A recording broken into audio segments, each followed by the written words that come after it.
마가복음 1장은 세례 요한의 사역과 예수님의 공생의 시작을 통해 하나님의 구속 계획을 선포합니다. 세례 요한은 이사야 40장 3절의 예언을 성취하며 광야에서 외치는 자로 예수님의 길을 예비합니다. 예수님이 세례를 받으실 때 하늘이 열리고 성령이 임하며 하나님의 음성이 들리는데 이는 예수님이 하나님의 아들이심을 분명히 보여줍니다. 광야에서 시험을 이기신 예수님은 하나님의 나라를 선포하며 제자들을 부르십니다. 하나님의 마음은 우리의 삶을 변화시키며 순종과 믿음을 통해 그의 나라에 동참하도록 초대하시는 사랑과 권능으로 가득합니다. 마가복음 2장은 예수님의 치유, 권위, 그리고 새 시대의 메시지를 보여줍니다. 중풍병자를 치유하며 죄를 사하신 사건은 시편 103편 3절의 죄를 사하시며 모든 병을 고치시는 하나님의 예언을 성취하며 예수님의 신성을 드러냅니다. 세리 레위의 부르심은 편견 없이 모든 사람을 구원하시려는 하나님의 사랑을 나타내며 안식일 논쟁은 율법의 본질이 사람을 위한 것임을 강조합니다. 하나님의 마음은 죄인을 구원하시고 자유롭게 하며 새로운 생명을 시작하도록 인도하시는 사랑과 은혜로 가득합니다. 마가복음 3장은 예수님의 치유와 제자 선택, 그리고 갈등을 통해 하나님의 사역을 조명합니다. 손 마른 사람을 안식일에 치유하신 사건은 이사야 61장 1절 2절에 눌린 자를 자유롭게 하리라는 예언을 성취하며 사랑과 자비가 율법보다 우선임을 보여줍니다. 12 제자의 선택은 교회의 기초를 마련하며 하나님의 계획 안에서 복음을 전파할 사명을 받습니다. 또한 영적인 가족을 강조하며 하나님의 뜻을 행하는 자들이 진정한 가족임을 가르치십니다. 하나님의 마음은 병든 자를 치유하고 새로운 사명을 주시며 모든 일을 하나로 묶으려는 사랑과 은혜로 충만합니다. 마가복음 4장은 예수님께서 하나님 나라의 비밀을 비유로 가르치시고 풍랑을 잠잠케 하시는 기적을 통해 그분의 신적 권위를 드러내십니다. 씨 뿌리는 자의 비유는 이사야 55장 10절 11절에 내 말은 반드시 이루리라는 예언을 성취하며 하나님의 말씀의 능력을 강조합니다. 풍랑을 잠잠케 하시는 사건은 예수님이 자연을 다스리는 하나님이심을 보여줍니다. 하나님의 마음은 말씀을 통해 열매 맺는 삶을 이루게 하시고 두려움 속에서도 평안을 주며 신뢰로 우리를 이끄시는 사랑으로 가득합니다. 마가복음 5장은 예수님의 능력과 자비를 통해 삶이 변화된 새 인물을 다룹니다. 거라사의 귀신 들린 자를 자유롭게 하신 사건은 이사야 61장 1절에 눌린 자에게 자유를 선포하리라는 예언을 성취하며 예수님의 권세를 드러냅니다. 혈루증 여인은 믿음을 통해 치유받았고 야이로의 딸은 예수님의 말씀으로 부활했습니다. 하나님의 마음은 병든 자와 억압받는 자를 자유롭게 하며 죽음까지 이기는 사랑으로 가득합니다. 이는 우리의 믿음을 통해 하나님의 능력과 구원이 역사함을 보여줍니다. 마가복음 6장은 예수님께서 고향에서 배척을 받으시고 제자들을 파송하며 기적을 행하시는 모습을 담고 있습니다. 오병이어의 기적은 이사야 55장 1절에 너희 목마른 자들아 물로 나아오라는 예언을 성취하며 하나님의 풍성한 공급을 보여줍니다. 물 위를 걸으신 사건은 제자들에게 예수님의 신성을 확증하며 믿음을 강조합니다. 하나님의 마음은 불신과 배척 속에서도 사랑으로 응답하며 제자들을 훈련시키고 필요한 모든 것을 채우시는 은혜로 충만합니다. 마가복음 7장은 전통과 정결에 대한 가르침에서 예수님이 이사야 29장 13절을 인용하며 외식적인 신앙을 책망하시는 장면이 핵심입니다. 예수님은 참된 정결은 마음에서 나온다고 가르치셨으며 이방 여인의 믿음을 칭찬하며 그의 딸을 고치심으로 하나님의 사랑이 유대인뿐 아니라 모든 민족에게 열려 있음을 나타내셨습니다. 또한 귀먹고 말 더듬는 자를 고치신 사건은 예수님의 치유가 철저히 사랑과 배려에서 비롯됨을 보여줍니다. 하나님의 마음은 형식이 아닌 진심을 그리고 민족과 배경을 초월한 은혜를 강조하십니다. 마가복음 8장은 예수님의 칠병이어 기적과 베드로의 신앙 고백을 통해 그분의 신성을 드러냅니다. 칠병이어의 기적은 예수님께서 모든 필요를 채우시는 생명의 떡이심을 나타내며 벳세다 맹인 치유는 믿음과 깨달음이 점진적으로 이루어질 수 있음을 보여줍니다. 베드로의 고백은 예수님이 그리스도이자 구원자임을 명확히 합니다.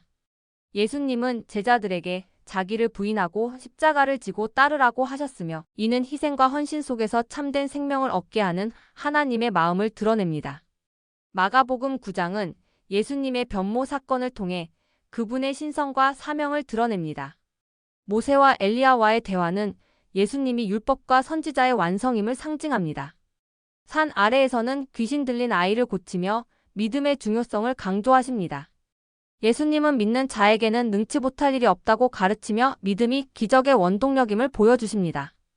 또한 제자들에게 섬김과 겸손을 가르치며 죄를 철저히 경계하라고 당부하십니다. 이는 하나님께서 우리를 향한 사랑과 거룩함을 기대하시는 마음을 보여줍니다. 마가복음 10장은 결혼의 신성함, 천국에 대한 어린아이와 같은 순수함, 재물에 대한 집착의 위험성, 그리고 섬김의 본질을 가르칩니다. 예수님은 이혼에 대해 하나님의 창조 의도를 상기시키며 결혼의 영속성을 강조하셨습니다. 또한 부자 청년과의 대화를 통해 영적 성장은 세상적인 재물을 넘어서는 순종과 헌신을 요구함을 보여주셨습니다. 맹인 바디메오의 치유는 믿음이 하나님의 은혜를 경험하는 열쇠임을 나타냅니다.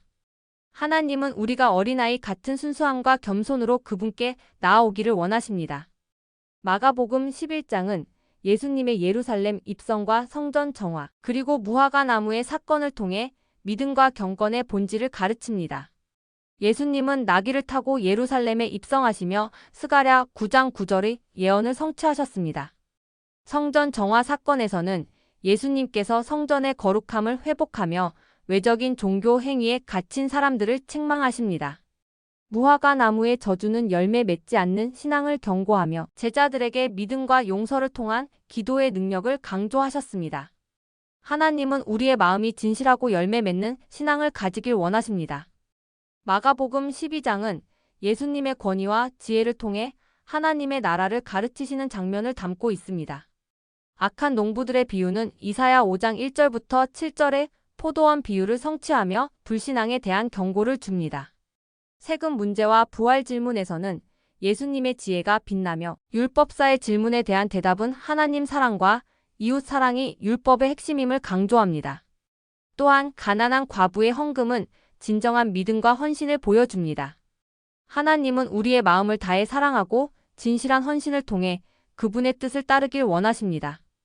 마가복음 13장은 예수님께서 종말과 재림에 대해 경고하신 말씀으로 가득합니다.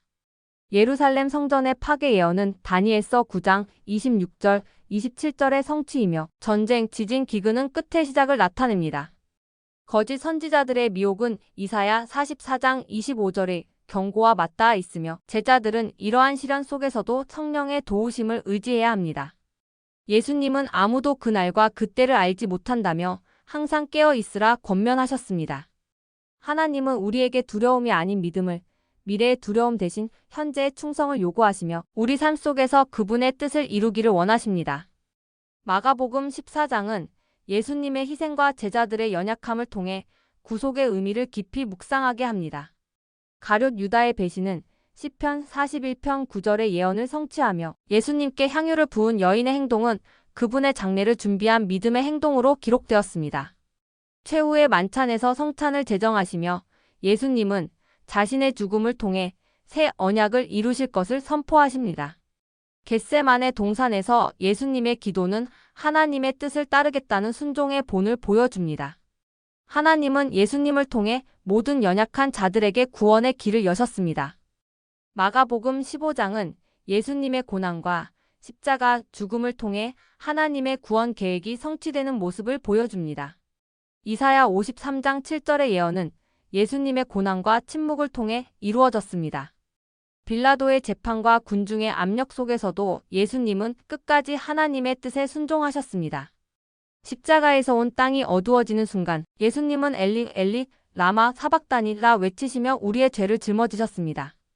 하나님의 마음은 이 고난을 통해 인류를 구원하려는 사랑과 희생으로 가득합니다.